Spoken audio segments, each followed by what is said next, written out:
Okay, today we're going to try something different here.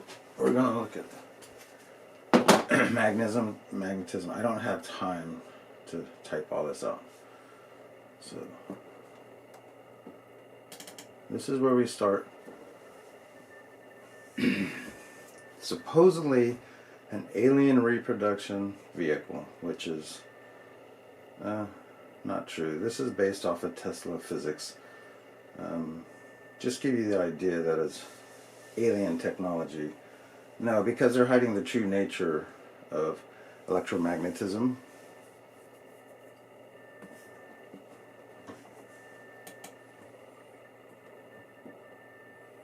You can't really see that. You can kind of see it now. This is where the technology started from.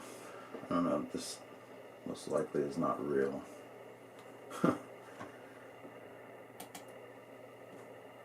And this is where it led to the TR-3B. The TR-3B is the deep space reconnaissance. The TR-3A is the close space. And you can see this all over the internet, and there's all sorts of different variations of this ship. The TR-3A, which is not known of. There are pictures and diagrams of this that show it as a 3B, but it's not. Okay. Now this is getting back to where we started. This is the ship that's seen in the 50s, early 60s. These weird balls are actually camera systems because of the electrostatic field. You cannot penetrate this orb. This is painted with a lead paint to keep out the X-rays and high energy discharge from the plasma field. And so they have to do a camera system. How a camera system works is plasma field, I have no idea. Depending on the frequency these cameras see in, who knows? There's not too much about this that is known. This is the inside of the ship. And this is totally incomplete. This is the problem. Okay, so this is the capacitor. This is laminated strips of copper insulation, dielectric in between the copper strips. It's laminated and layered, and they're different sizes, and they're smaller on the inside than they are on the outside. This is what creates the plasma field around the ship that creates the travel. This most likely does not create the lift, can create the lift, but is not the low gravity part of the ship. This actually is the low gravity part of the ship. This is a two vortex that is supposedly mercury filled. This is the basis of the TR-3A and B, which are actually toroid chambers of mercury, where this is basically a core of electromagnet that has a mercury vortex. And so what's missing from this is how the mercury exits this tube. The mercury must exit outward and at an angle and around and back into the tube. The force of the mercury traveling down at high speed creates lift. The outward force is centrifugal force, and then the diagonal upward force is also centrifugal with a slight upward force. So it has to get back to the top. We want to make that diagonal for the slightest amount of upward lift. And so these apply the flywheel, the antenna, the capacitor, the amplifier, which is the core. The core of any magnet or any electromagnet is the strongest point. So we amplify the field there. But then what is an antenna? What is this, and why is it in the mid part of this coil? This is the mercury vortex coil. This just shows that this type of propulsion system has been patented and it has been designed. It does work. There's lots of evidence for it.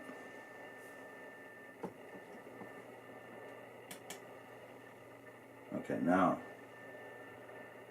what we want to look at is what is happening at the center of a magnet, because here as that plasma tube, or the vortex tube, mercury vortex tube, had the disk in the center, there's some type of reaction happening in the center. So what we know about magnets, we've seen with filings, iron filings or what have you, to look at the magnetism of a magnet, and then the diagrams that came out of that research.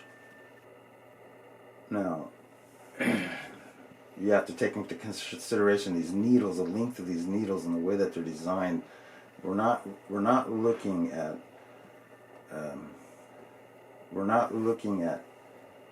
physics per se. This is macro physics. We're looking at the large scale effect. And we look at Earth, we see a large scale effect.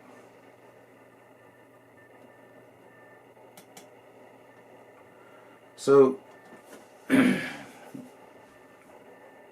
to understand why is the disk in the middle of that vortex tube led me to this fellow. This is Ken Wheeler. He had several videos on magnetism.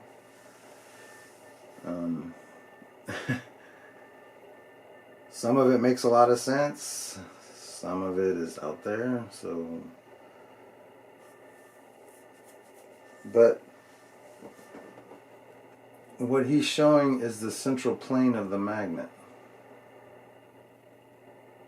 And this is what I'm seeing in that ship. This has a lot to do with how that ship is getting power, amplifying power, using power. This is the secret.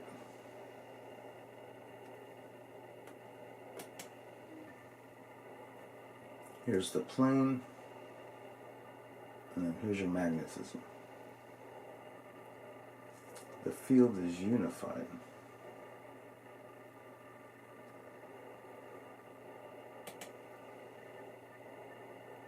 So here we're looking at a magnet.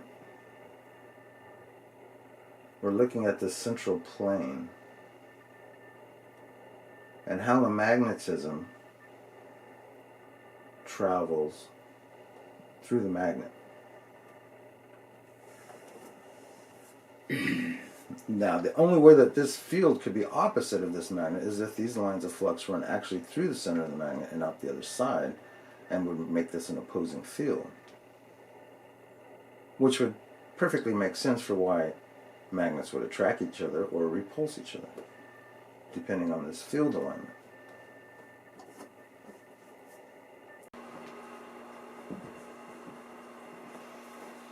When you pour iron filings on a magnet, you create a field on the magnet. You are creating the field that you see. It's not the natural field of a magnet.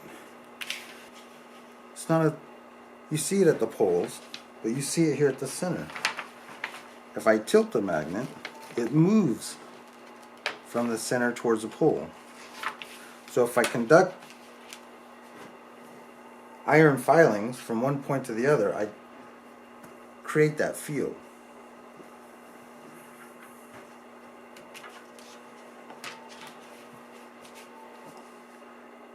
Now we can see deflection of a field, two deflections. We still have that center point.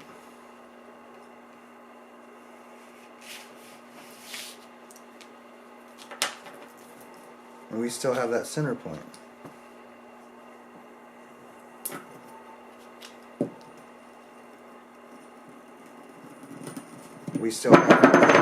We have one point of magnetism.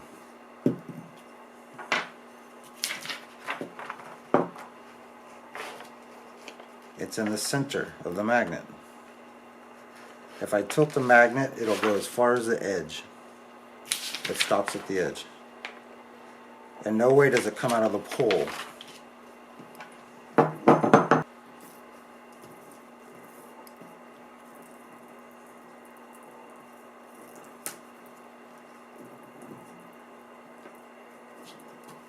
Here we have the center of both magnets, and then we have the center of each magnet. And then we have the pole. We do have a pole, but that's where it goes. So it's a vortex. It goes through the magnet, and that's what reverses the magnetism. That's what gives you the opposite pole. Is it's a vortex through the center of the magnet, and that's your central plane. That's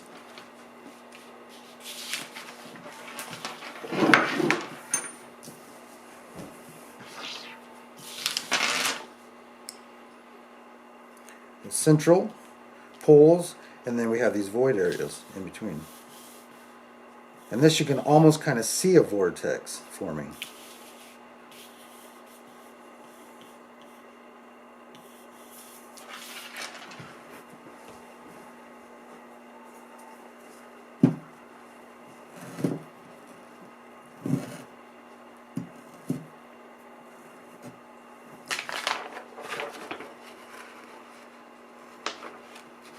You see where your lines are in the center of the magnet. It even creates a line in the center, which is of course between these two poles, but it goes to the center of the insulator, or spacer basically. But we can tilt that and we can bring it up to the top, but we're not going to go to the pole. We're going to go to the leading edge of that side. That's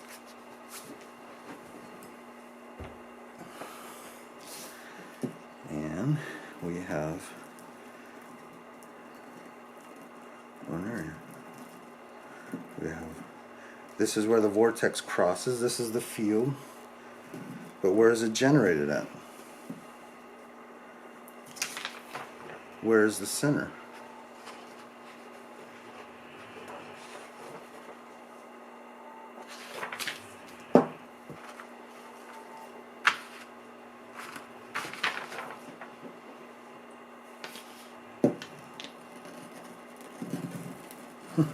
Now we got 3 poles.